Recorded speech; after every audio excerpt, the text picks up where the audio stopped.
Welcome to The Explainer. Today, we're tackling a demographic mystery that is actively reshaping our entire world right now. Look, we've all heard the common myth, right?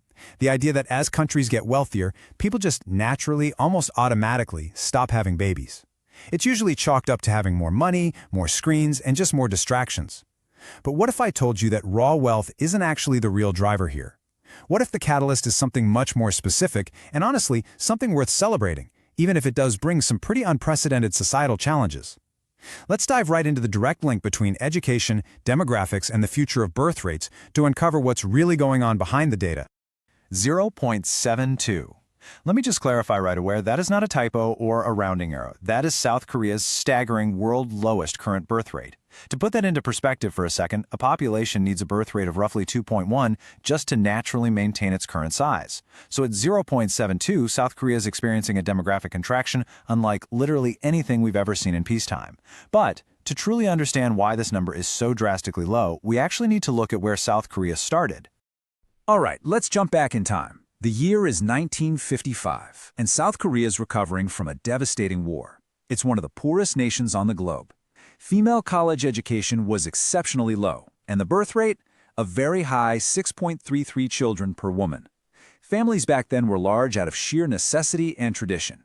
But fast forward to today, and wow, the transformation is absolute. South Korea has experienced extreme, world-leading economic growth, but right alongside that boom, they've achieved the highest female education rates on the planet, and the birth rates? It plummeted to that 0.72 we just talked about. You see, this wasn't just an overnight shift. It represents a profound structural transformation in how an entire society operates. Now, while this massive drop in birth rates is happening globally, even in the developing world, it's hitting industrialized places like North America and Europe hard. But it is hitting East Asia the absolute hardest. And why is that?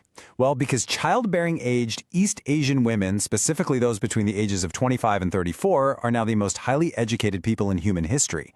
Just let that sink in for a moment. They are outpacing both men and women anywhere else on Earth. This is an absolutely incredible milestone for human development, but as we're seeing, it carries some deep demographic ripples. The sheer scale of this educational achievement is wild. Check out South Korea's college graduation rates for that crucial 25 to 34 demographic. The women are sitting at a massive 76%, and the men, they're at 63%. That's a 13 percentage point education gap favoring young women in South Korea over men. It's a complete reversal of historical norms, and it creates a completely new dynamic for young adults who are entering the workforce, building their lives, and navigating relationships. To really wrap our heads around how historically unprecedented this is, let's put it into a Western context.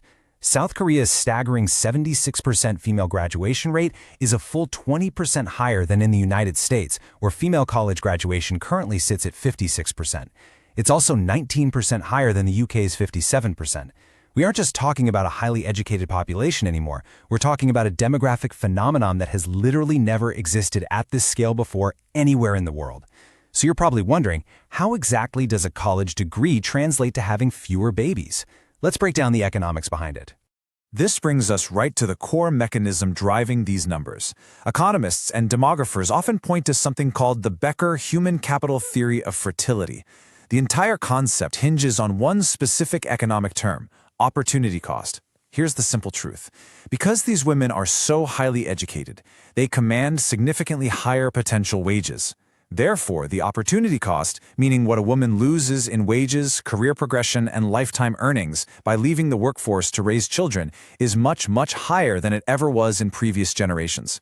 Having a child suddenly becomes an incredibly expensive economic decision. In the real world, this plays out in a very logical, three-step timeline for a modern, college-educated woman.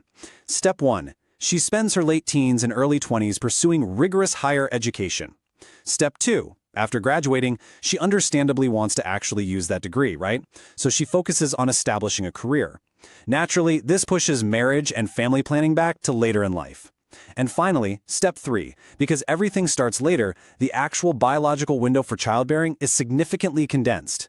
Even if a woman wants multiple children, starting at age 32 or 34 rather than 22 naturally lowers the overall completed family size. You just can't argue with Father Time. It's simple biological math. So, the crucial takeaway here is this.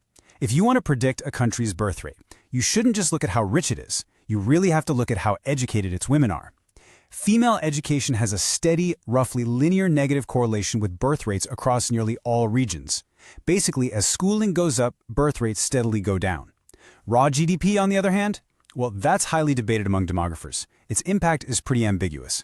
The data shows it actually forms an inverted U-shape. As a very poor country gets slightly richer, birth rates sometimes actually increase at first, then they decrease, and at the extreme highest ends of economic development, fertility can sometimes even slightly rebound. But female college attainment? It cuts right through all that noise. It's a far more precise indicator. And you can see this playing out perfectly when we look at the global picture. Scan down this data with me. At the top, we have South Korea and urban Tier 1 China. Sky-high female education rates in the 70s, significant gaps favoring women, and birth rates plummeting below 1.0. Now move to the middle with the United States, 56% education and a birth rate of 1.62. Drop down to India. Female college rates fall to 19%, men are slightly more educated, and the birth rate rises back up to around 2.0. Finally, look at Niger at the very bottom, only a 2% female college education rate and a massive birth rate of roughly 6 children per woman. The correlation is globally recognized and undeniably powerful. But what does all of this actually mean for us? A shrinking population usually sparks intense economic anxiety. Who's going to work the jobs and who's going to pay the taxes that support the elderly? Well, there might just be a solution to this demographic panic. Economists are already modeling how the rise of AI, robots, and automation will likely mitigate these impacts. If machines can step in to stabilize our economic output, the tax structure just needs to adapt. Think about it. Instead of relying solely on taxing human wages, governments could implement a goods produced by automation tax, essentially taxing the robot's output to replace traditional wage taxes. This could ensure that safety nets like Social Security remain fully funded even with far fewer young workers in the system. Which leaves us staring at a profound paradigm shift. Our entire modern economic system was built on the assumption of endless human population growth. But the data clearly shows that as we empower and educate women globally, which, by the way, is a monumental, celebrated triumph for human development, the population naturally stabilizes and shrinks. So, I'm going to leave you with this provocative question to ponder. If we can successfully pivot our economies, and if robots and automation can effectively fund our social safety nets in the future, does a shrinking population actually matter? It's a huge question. Thank you for joining me on this explainer. Until next time, keep exploring the data.